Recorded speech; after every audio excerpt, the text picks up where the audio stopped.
আমার প্রিয় ভাইরা, সম্মানিত মুসল্লিয়ানি কেরাম, আল্লাহ তাআলার কাছে আমরা কে না প্রিয় হতে চাই।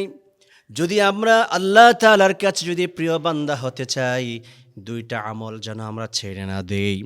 আল্লাহ রসুল সাল্লাল্লাহু আলাইহি ওয়াসাল্লামের একটি চমৎকার হাদিসের টুকরা রয়েছে বুখারীর দ্বিতীয় খণ্ডের সর্বশেষ যে হাদিসটুকু ইমাম বুখারী আলাইহি রহমাত তিনি এনেছেন।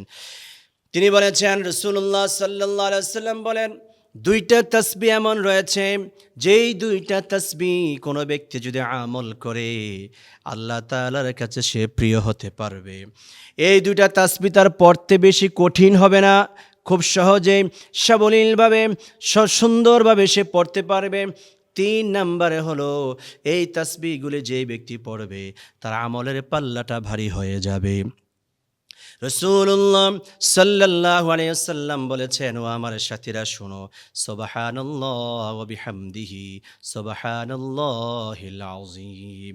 আল্লাহর হাবিব বলেন, কালিমাতানে হাবিবাতানে ইলার রহমান খফিফাতানে আলাল লিসান সাকিলাতানে ফিল মিজান।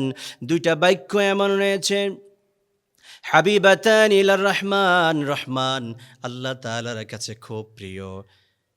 খফিফাতান আলাল লিসান, যেই দুইটা বাক্য পড়তে কষ্ট হবে না, সহজেই পড়া যাবে, সুন্দর মতোই পড়া যাবে, কষ্ট হবে না।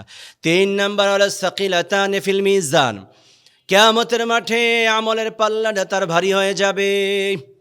আল্লাহর হাবিব বলেছেন, সেই দুইটা বাক্য বড় কোনো বাক্য নয়, লম্বা কোনো বাক্য নয়, সেই দুইটা বাক্য হলো সুবহানাল্লাহি ওয়া বিহামদিহি সুবহানাল্লাহিল আযীম। অত্যন্ত সহজ, সবাই পড়ি, সুবহানাল্লাহি ওয়া বিহামদিহি সুবহানাল্লাহিল আযীম, সুবহানাল্লাহি ওয়া বিহামদিহি সুবহানাল্লাহিল আযীম। খুব সহজ বাক্য, বেশি কঠিন না, আলাদা সময় দিয়ে পড়তে হবে না, আপনি টাইম নিয়ে বসতে হবে না।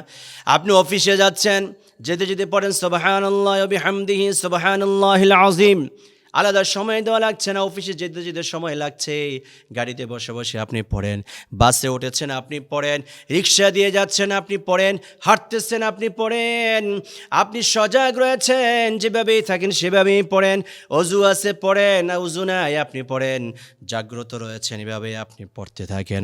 বিশ্বনবীর এই হাদিসের টুকরাটা আমাদের জন্য পালন করা হলো সহজ। তাহলে আমরা সবাই আল্লাহ তাআলা প্রিয় বান্দা হতে চাই, আল্লাহ তাআলা প্রিয় গোলাম হতে চাই, আমলের পাল্লাটা ভারী করতে চাই। অবশ্যই আমরা দুইটা তাসবিহ ছেড়ে দিব না। সেই দুইটা তাসবিহ হলো সুবহানাল্লাহি ওয়া বিহামদিহি সুবহানাল্লাহিল আযীম। আল্লাহ আমাদের সবাইকে আমল করার তৌফিক দান করুন।